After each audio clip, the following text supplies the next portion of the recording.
Muy buenas tardes, estimados colegas. Mi nombre es Arturo Mérez, soy consejero del colegio, presido de la Comisión de Formación Profesional. A nombre de ella, le doy la bienvenida a esta primera charla que inaugura el ciclo de los martes colegios de este año 2014. Y tenemos el agrado de contar hoy día para la clase inaugural con la presencia de su presidente de la Excelentísima Corte Suprema, don Sergio Muñoz Gajardo. Todos conocen al presidente de la Excelentísima Corte. No obstante ello, yo voy a permitir dar algunos pequeños datos biográficos de su prolífica vida profesional. El presidente Muñoz nació en Villalegre, en Linares, hizo estudios en el Liceo Blanco Encalada de Talca, el Internado Nacional Barros Arana, en la Universidad Católica de Valparaíso. Y la memoria de prueba versó sobre la casación en el fondo de oficio en materia civil, la cual fue objeto de una publicación posteriormente. Él ha participado en muchas actividades universitarias, en muchos cursos de perfeccionamiento en Chile y en el extranjero, y a su vez ha sido relator suplente de la Corte de Apelación del Valparaíso, relator interino de la misma Corte, titular en la Corte de San Miguel, juez titular del 12º Juzgado aquí en Santiago, relator titular de la Corte Suprema, ministro titular de la Corte de Apelación de Santiago y finalmente hoy día ministro titular de la Corte Suprema y presidente de la misma Corte a contar de este año. Tiene además numerosas actividades académicas y una serie de libros publicados, entre ellos destacamos La casación en el fondo en materia civil y la guía práctica para relatores del Instituto de Estudios Judiciales y Asociación de Magistrados del año 93 y la aplicación retroactiva de las leyes 19.550 y 19.501. Es un agrado tener aquí al presidente de la Corte Suprema. Le damos las gracias desde ya, señor presidente, y lo dejo con ustedes. Él hoy día va a exponer acerca del tema siguiente: aplicación directa de la Constitución Política de la República y el precedente. Dejo con ustedes al presidente de la Corte Suprema. ¿Cómo se usa aquí o allá? Usted quiera, aquí, ya. si usted es más cómodo aquí. Aquí nos quedamos más cómodos. Muchas gracias por la invitación. Muchas gracias por concurrir. El agradecido en este caso es este presidente por darle la posibilidad de comunicarnos y de interactuar entre todos nosotros. En lo personal creo que la colegiatura de los abogados es una necesidad porque impulsa aspectos que están relacionados con la ética y con la formación. Permite ser a las personas más abogados y mejores profesionales.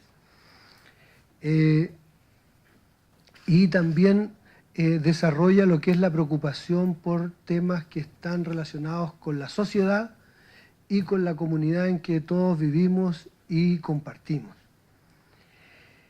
En este ánimo he aceptado compartir con ustedes algunos temas que no pretenden establecer verdades rígidas o de alguna manera verdades inmutables, sino que todo lo contrario, proponer algunos que tienden a intercambiar criterios, intercambiar puntos de vista y que están en desarrollo o construcción en nuestra sociedad. Y por lo tanto están abiertos al debate. Y podemos tener puntos de vista total y absolutamente divergentes, cada uno de nosotros, y van a ser puntos de vista igualmente aceptables en mi concepto. El Poder Judicial ha desarrollado un esfuerzo de prestar un servicio de excelencia y calidad a todas las personas que recurren a sus tribunales y a todos quienes se ven aludidos directa o indirectamente con su accionar. Y por lo tanto, nuestra actitud y nuestros servicios están dirigidos a las personas, a los individuos, al ciudadano, en definitiva, a nuestras personas usuarias de la Administración de Justicia. Y esto, ¿qué tiene de particular? Que nosotros hemos reconocido la dignidad que está inmersa en cada una de ellas y por lo tanto, respetando esa dignidad, creemos que hay que tratarlas de una manera adecuada, preferente y que es lo que la gente espera y además es lo que la gente demanda y es lo que la gente merece. Por lo tanto, esta preocupación va relacionada a la efectiva vigencia de todos sus derechos dentro de la administración de justicia. No está dirigida a un componente de estos derechos o a otros, sino que es la vigencia de todos y cada uno de los derechos de esas personas y de todas las personas. Atento a lo que será el desarrollo de esta conversación, creo que desde un inicio es necesario destacar algunos parámetros fundamentales. Existe una evolución ya milenaria de lo que deben ser estos derechos y estas obligaciones, cargas, garantías que tienen las personas dentro del Estado. Esto se ha establecido que son las garantías o derechos fundamentales, que también hay que dejar un aspecto inmediatamente precisado, que nosotros estamos acostumbrados, con razón o sin razón, a vincular cuando se habla del tema de los derechos fundamentales a un aspecto político coyuntural que se ha dado en nuestra historia, pero que yo lo miro desde un aspecto mucho más amplio, y cuando me refiero a ello no está relacionado ni con el derecho a la vida, ni con el derecho a la libertad o con el derecho a la integridad física, sino que está mirado en relación al individuo en toda su faceta social, personal, y también estos, pero no exclusivamente a estos derechos. Así que es una connotación mucho más amplia, no es una connotación política, sino que es una connotación técnica.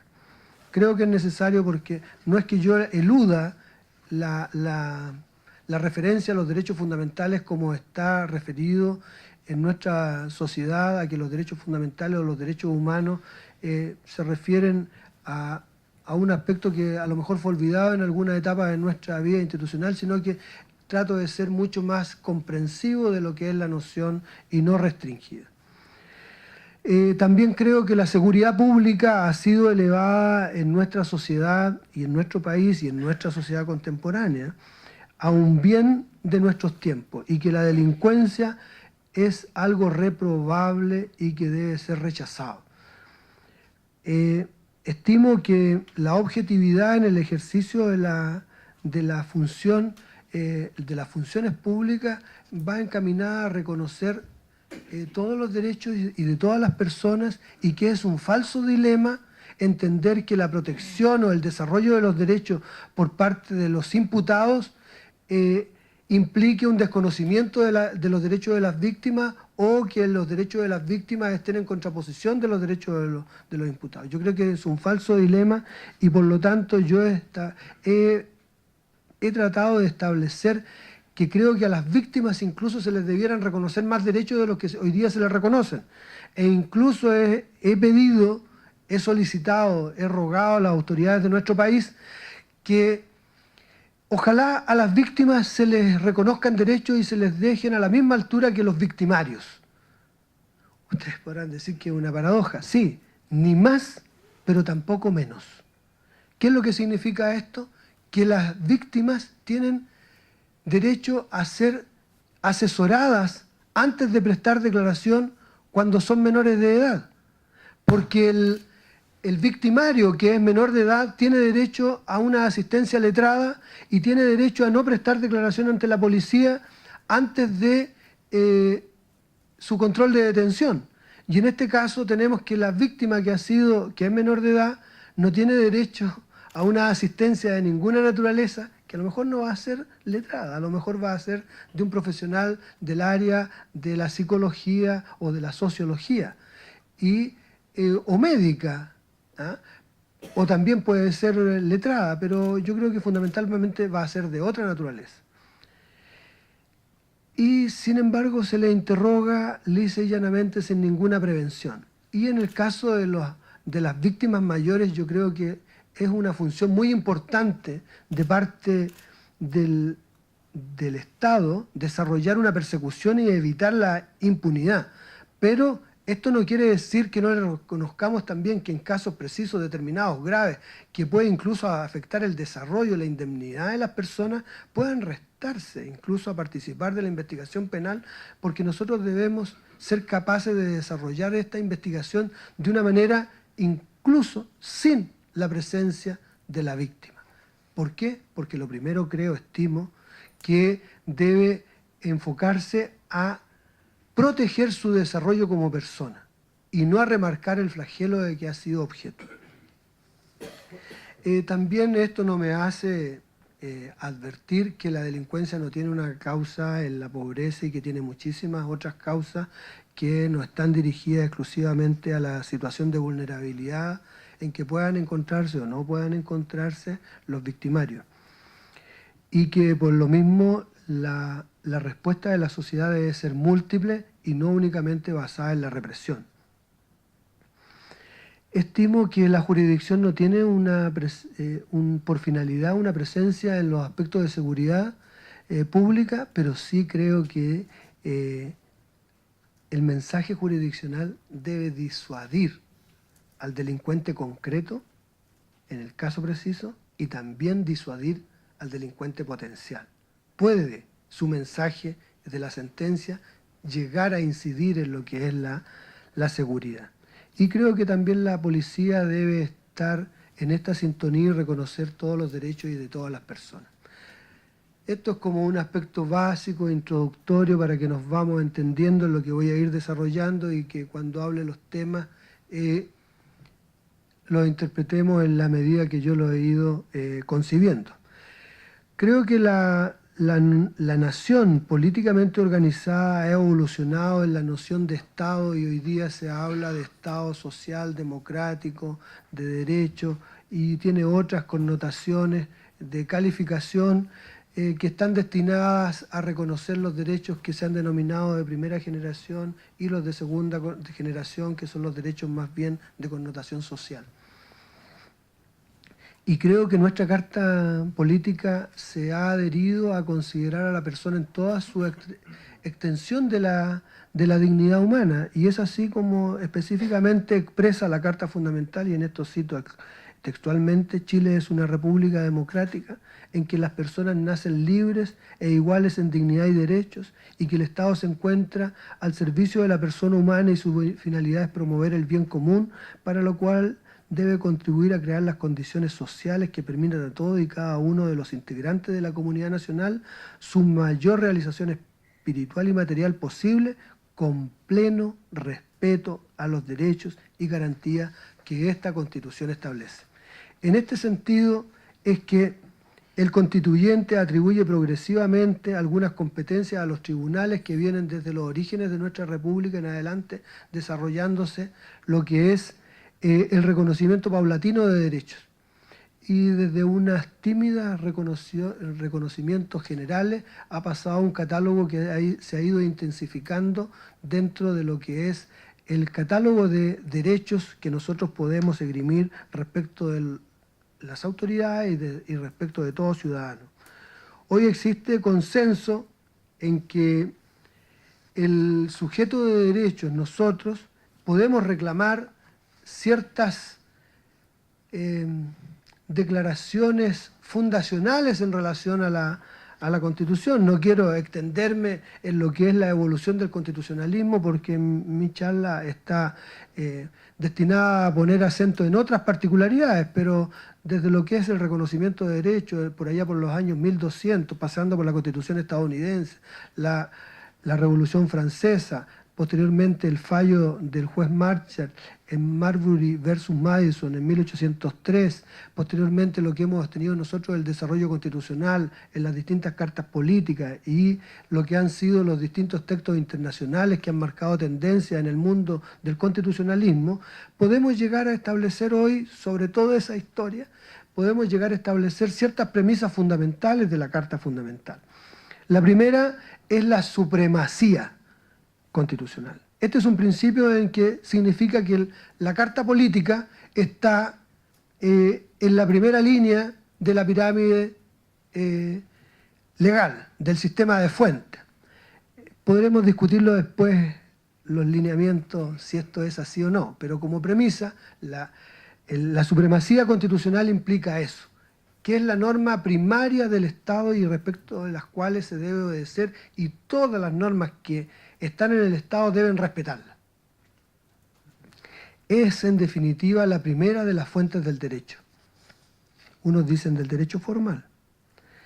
Segundo, es que esta Constitución, por lo menos en el sistema de la tradición nuestra, que proviene de la tradición del constitucionalismo estadounidense, porque es la realidad, no viene del constitucionalismo francés.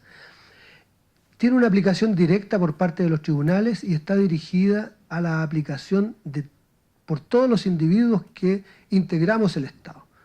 Y esto tiene un aspecto que es muy básico y se debe entender inmediatamente. Es que nosotros podemos esgrimir la norma de derecho establecida en la Constitución directamente ante los tribunales.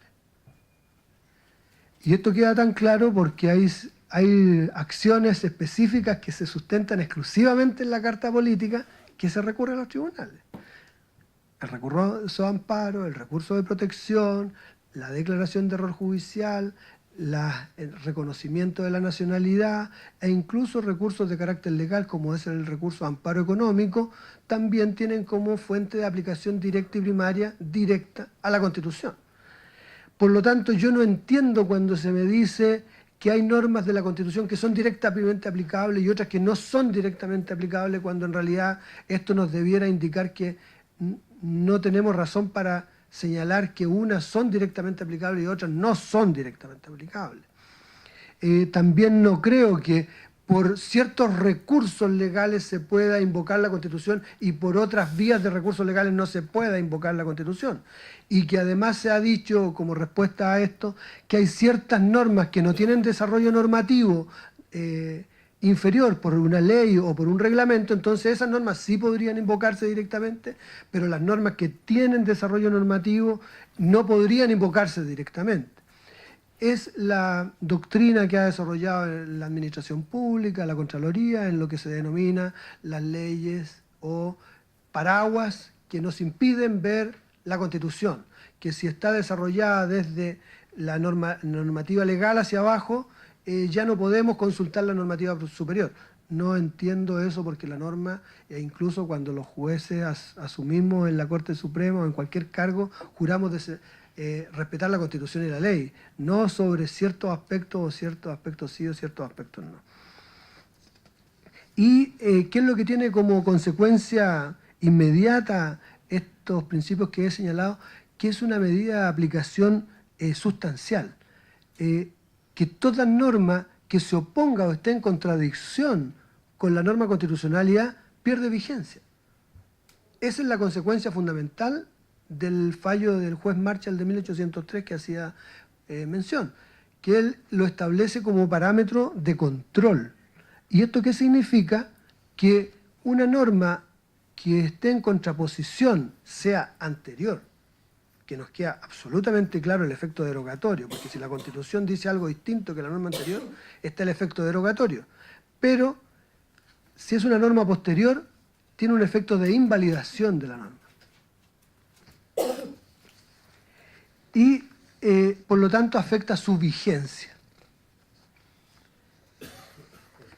Y el otro aspecto que debemos destacar es que efectivamente nos indica el desarrollo del constitucionalismo que la interpretación que se haga del sistema de fuentes dentro del Estado importa que nosotros debemos siempre preferir la interpretación que más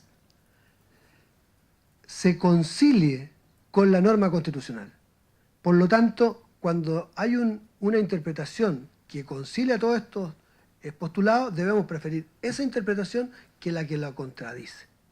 Por lo tanto, son aspectos que hay que tener en cuenta, he tratado de resumirlo, en que nosotros debemos tener siempre estos postulados, 7 postulados que son bases del constitucionalismo moderno y que nadie pone en duda, solamente si llegamos acá en nuestro país cuando nos dicen, mire, por el recurso de casación usted no puede denunciar la constitución política del Estado.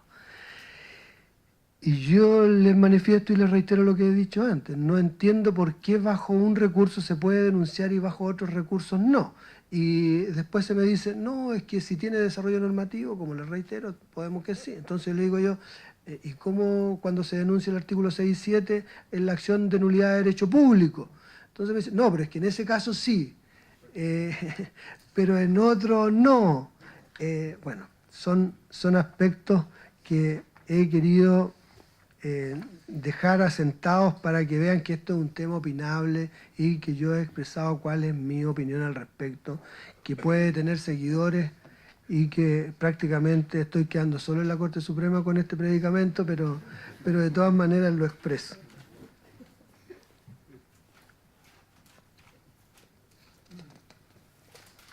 Entonces, en este contexto se ha desarrollado otro concepto que viene a robustecer el tema de la supervigilancia de la primacía de la Constitución omnipresente en nuestra sociedad y que la han desarrollado los tribunales internacionales, lo que se denomina el control de convencionalidad.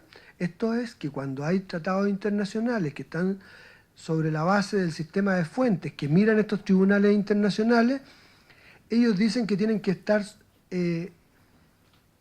aplicando lo que son las convenciones internacionales más que el derecho interno, y por lo tanto que los tribunales internos, como los tribunales internacionales, deben desarrollar un control de convencionalidad respecto de las decisiones que se adoptan al interior de los países, para ver, y también internacionalmente, para ver si se respetan los derechos que se han reconocido en los tratados internacionales. Bueno, yo creo que la visión es un poco más amplia.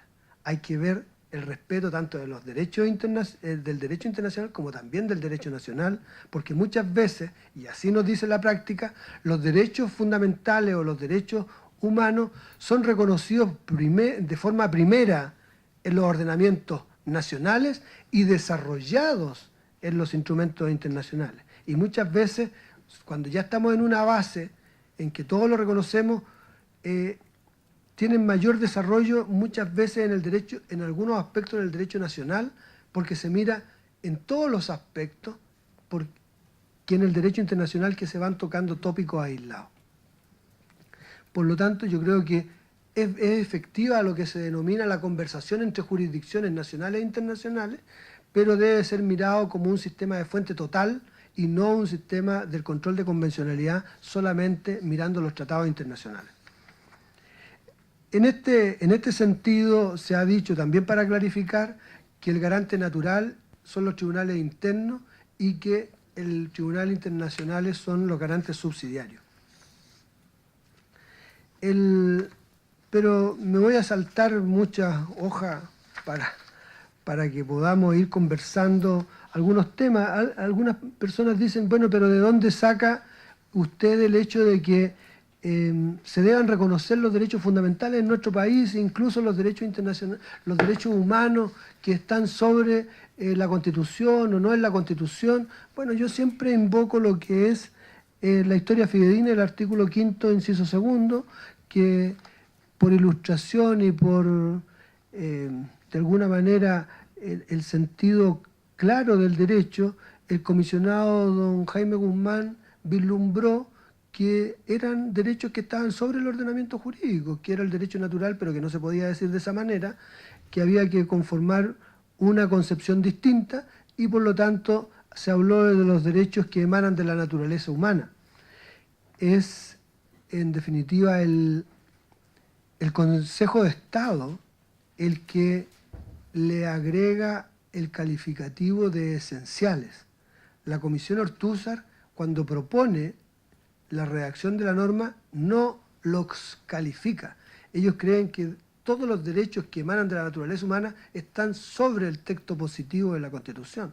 Incluso el presidente, señor Ortúzar, dice que lo que se está constatando y construyendo es algo que ni siquiera una reforma constitucional o el plebiscito podría destruir, porque esto es de extraordinaria importancia y rigió de esta manera en nuestro país en las actas constitucionales.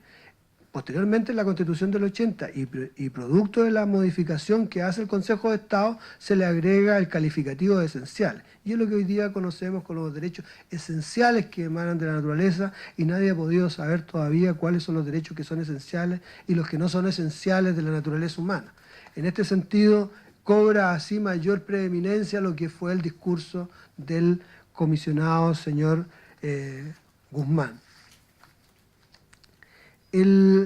Pero si nosotros vamos a ver lo que es la vinculación de todo lo que hemos hablado con el precedente, en realidad debemos mirar un poco, no me voy a detener tampoco mucho, en lo que es el derecho estadounidense, que es la capital del precedente.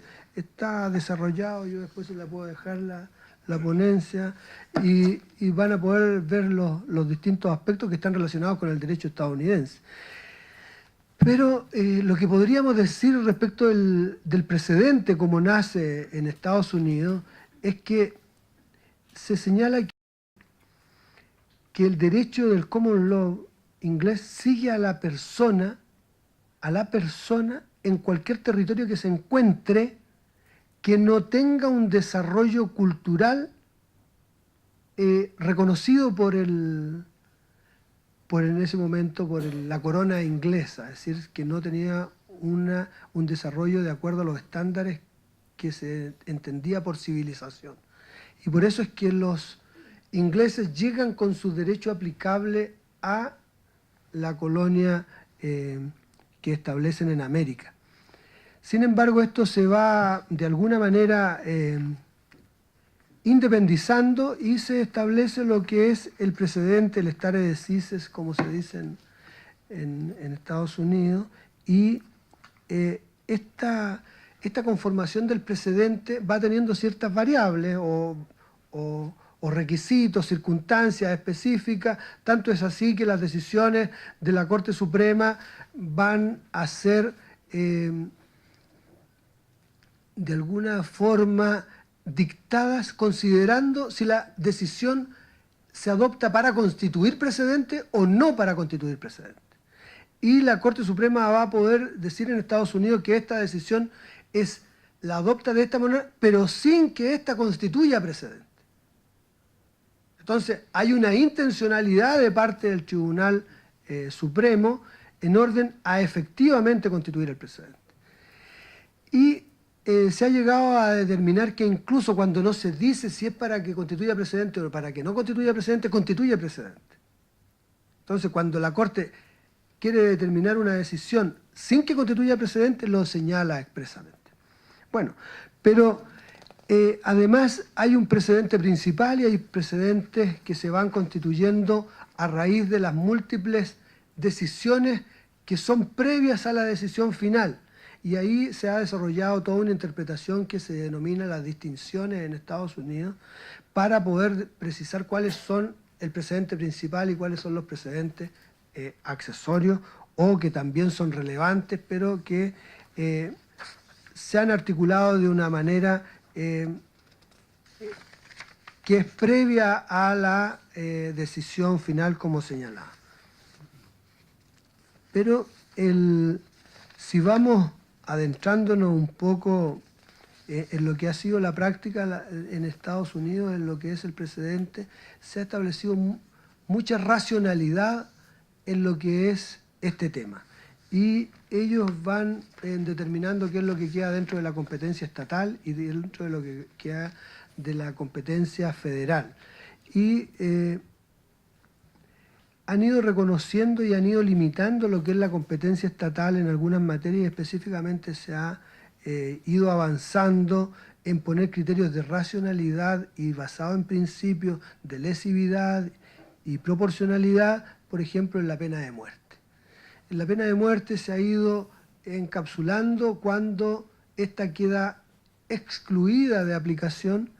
Por ejemplo, ellos han dicho no resulta procedente aplicar la pena de muerte cuando se trata de un delito de violación de una mujer adulta, porque la proporcionalidad impide imponer la pena de muerte si simplemente se trata de un delito de violación de una mujer adulta, no así de una mujer de escasa edad, que también se autoriza. Entonces, para ir poniendo temas de racionalidad. Pero, ¿qué es lo que ha pasado con este tema que no es otro que tratar de imponer una uniformidad de la jurisprudencia de manera obligatoria? Porque todos los países establecen un sistema recursivo que tienda a la uniformidad o unificación de la jurisprudencia. ¿Por qué? Porque esto contribuye a la seguridad jurídica y a que todos nos desenvolvamos en sociedad con reglas claras. Entonces, este tema se trajo a nuestro país y el Código de Procedimiento Civil en su proyecto original estableció lo que era el precedente. Estableció en el proyecto originario, dijo que el recurso de casación era posible interponerlo en contra de la doctrina legal. Utilizó esta norma. Y cuando estaba en la elaboración del proyecto, que era copiado de lo que era la realidad en ese momento española. Y cuando se discute este proyecto, se dice que es muy avanzado estructurar el recurso de casación en el fondo para cuando se contraríe la doctrina legal, es decir, cuando se contrarían los fallos judiciales que habían constituido jurisprudencia.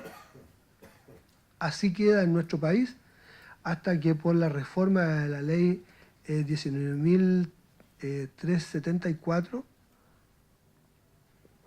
se establece por primera vez en nuestro país la preocupación por la uniformidad de la jurisprudencia por la vía de establecer certeza ante fallos contradictorios en materia civil. Y se dijo que los fallos contradictorios en materia civil podían ser objeto de un recurso de casación en el fondo ante la Corte Suprema, pero que no lo iba a conocer la sala, sino que lo iba a conocer el Pleno del Tribunal. ¿Qué es lo que ocurre? Que en todos los países donde se establece el fallo plenario por la Corte, estos fallos plenarios están dirigidos a constituir un efecto vinculante en la jurisdicción. Sin embargo, nuestro legislador no estableció este efecto vinculante y se mantuvo el artículo 3 del Código Civil en el sentido del efecto relativo de los fallos judiciales. Cuando se discute la reforma procesal penal, se dice, vamos a establecer el precedente. Vamos a ir al precedente y vamos a establecer la función de unificación de la jurisdicción. Pero esto es reconocido en la historia, en las discusiones parlamentarias y en las discusiones de los catedráticos. Pero no queda tampoco atribuido en la ley un efecto vinculante a la jurisprudencia que se dicta en razón de esta facultad unificadora de la jurisprudencia. Quedó tan discutido que hay 3 pronunciamientos que se envían de la sala penal al Pleno y que por mayoría de votos se ha adoptado el mantener el efecto relativo de la sentencia, pero por diferencias de 2 o 3 votos dentro del Pleno. Entonces perfectamente podría haberse adoptado sobre la base de la historia del Código Procesal Penal un efecto vinculante a la sentencia. Bueno, posteriormente avanzamos y llegamos a lo que es el recurso de unificación de la jurisprudencia en materia laboral, que también se le encomienda a la Corte Suprema ante fallos contradictorios. Ya en el caso de la reforma procesal penal y en el caso de la laboral ya no se le encomienda al Pleno, sino que se le encomienda a una sala especializada de la Corte Suprema, que también uno podría haber pensado, si es de unificación de la jurisprudencia, es para que se unifique la jurisprudencia, ya se le denomina incluso de esa manera. Sin embargo, también no atribuyó el efecto vinculante a la sentencia que se pronuncia en esta materia.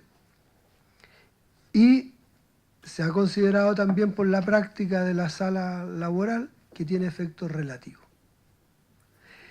Bajo esta premisa llega entonces la reforma procesal civil, que puedo tener yo múltiples reservas y específicamente en lo que se refiere al recurso específico de unificación de la jurisprudencia, pero este recurso que trae aparejado lo que es la intención de que se unifique también la jurisprudencia, no trae asociada una norma que le atribuya efecto vinculante. Ante estas omisiones, o de alguna manera si ustedes lo quieren catalogar de vacío, pero que yo creo que no es vacío, porque si está el artículo 3 es porque se está prefiriendo que rige el efecto relativo y no el efecto vinculante.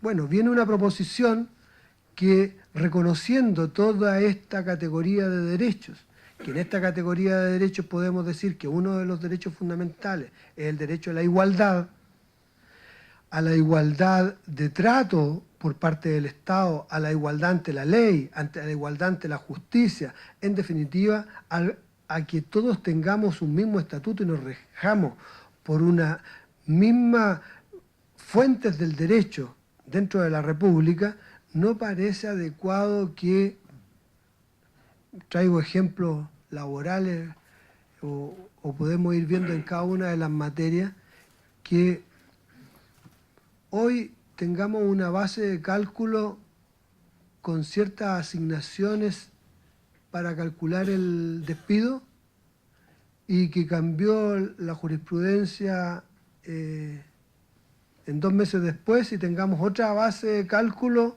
para calcular el despido porque si están incluidas o no están incluidas ciertas asignaciones, que eso nos va a variar según el sueldo y según el periodo de los años que involucre la indemnización de perjuicio y que vamos a tener que estar actualizando nuestro conocimiento de lo que diga la cuarta sala, si incluye la acción de movilización y otra o no la incluye en la base de cálculo. Entonces no podemos estar supeditados, que es una cosa que se produce todos los días. No es algo que se produzca de alguna manera aisladamente, por decir un aspecto que es de conocimiento cotidiano y que en nuestro país lamentablemente se desvincula del trabajo a más de un trabajador, a más de una persona diariamente. Bueno, esa es la incidencia que no puede quedar entregado. Entonces, siendo propositivo en este esquema, por lo menos yo he planteado una solución. Y la solución es de establecer el efecto vinculante de la sentencia o ir hacia la constitución del precedente en nuestro país, pero de una manera mitigada. ¿Cuál es esta manera mitigada? Es lo que denomino el efecto vinculante horizontal y no vertical de la jurisprudencia de la Corte Suprema. Esto es, que se constituya como un efecto para los que integran la sala respectiva del tribunal, pero no para las Cortes de Apelaciones y tribunales de primera instancia. ¿Y esto por qué? Porque permite una discusión en primera instancia y en Cortes de Apelaciones que puede enriquecer nuestro derecho y puede llegar a establecerse una solución distinta de la que ha establecido la Corte Suprema, pero que si lo dejamos de una manera pétrea, va a ser muy difícil llegar a plantear ante la Corte una teoría nueva. Y los tribunales a lo mejor se van a ver inhibidos de desarrollar, por la obligatoriedad, se van a ver inhibidos de desarrollar nuevas posturas ante la aplicación de lo que es la legislación. Pero también sobre la base del conocimiento de lo que es la práctica estadounidense, que cuando la sala respectiva quiera desarrollar y constituir lo que es el precedente, de alguna manera lo diga expresamente. Y si no lo dice, porque lo quiere constituir. Pero que habrán otros casos en que no desea, por aspectos formales o de otra naturaleza, no constituir su decisión como precedente, también lo puede hacer. Pero si constituye una determinación como precedente, esta no pueda ser modificada sino por el criterio unánime de 5 integrantes. Y usted me dice, ¿pero por qué? ¿Qué importancia tiene? Es que si ya hay un parecer que mantiene lo que es el precedente antiguo, quiere decir que hay alguna racionalidad en mantener ese precedente y darle estabilidad a lo que ha sido el pronunciamiento de la Corte.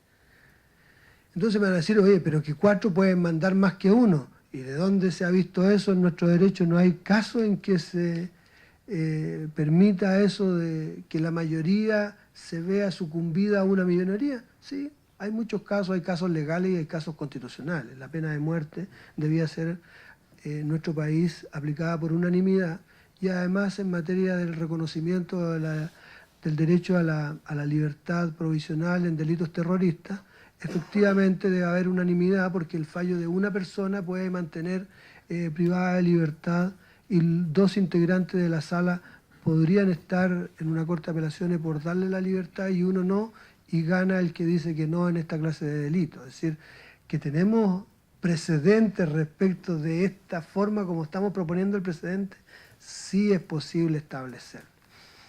Y con esto podríamos decir, bueno, que se va a poder cambiar igual el presente. Bueno, va a poder, pero que se va a dar mayor estabilidad, se va a dar mayor estabilidad. Vamos a reconocer el principio de independencia y autonomía e imparcialidad de los jueces, también lo vamos a reconocer. ¿Alguien nos va a poder criticar? Siempre nos van a poder criticar. Pero que esta solución de alguna manera va a ser mejor que la que tenemos hoy, creo que sí. No va a ser tan rupturista, porque a lo mejor nosotros podemos pensar, sí, en nuestro país el precedente puede tener alguna viabilidad cuando se trata de imponérsela a los jueces y a las Cortes de Apelaciones, también es posible, pero cuando tengamos 10, 100 sentencias, pero cuando tengamos 10.000 sentencias, que son la cantidad de fallos que salen aproximadamente de nuestra Corte Suprema anualmente, no estamos diciendo en años, vamos a exigir que los jueces conozcan todos los aspectos que están relacionados con esta cantidad de sentencias que salen en nuestro país, pareciera un poco exagerado. Entonces, si limitamos de esta forma, la Corte sí tiene los sistemas para controlar lo que es este precedente y de esta manera estimo que puede quedar satisfecho el tema de una manera para ir creando una vertiente distinta, una proposición diversa. Con esto lo que he querido demostrar en este breve comentarios que he hecho y estas proposiciones, que nuestra sociedad ya ha madurado un poco para ir discutiendo estos temas. No es una verdad absoluta, no es una solución que no pueda tener perfeccionamiento, no es una proposición que no pueda ser discutida de una manera total y absolutamente distinta, pero estimo que todas estas formas que ha ido ideando el legislador en orden al fallo plenario, en orden a la uniformidad de la jurisprudencia en materia penal y la unificación de la jurisprudencia en materia laboral, el nuevo Código Procesal Civil que establece el recurso extraordinario que tiene por objeto establecer cierta uniformidad de la jurisprudencia, nos va indicando que parece que vamos caminando para allá y que debiéramos ir reconociendo un efecto mayor que el efecto relativo que hoy día tienen los fallos. Y de esta manera creo que todos podemos construir un sistema que entrega una mejor justicia, una justicia, si no de excelencia, de mayor calidad a todos nuestros conciudadanos, que es ni más ni menos el objetivo, yo creo, que para el cual están establecidos los tribunales. Ese es el aporte sencillo, modesto, que puedo hacer en esta oportunidad y que espero sirva para la discusión. Muchas gracias.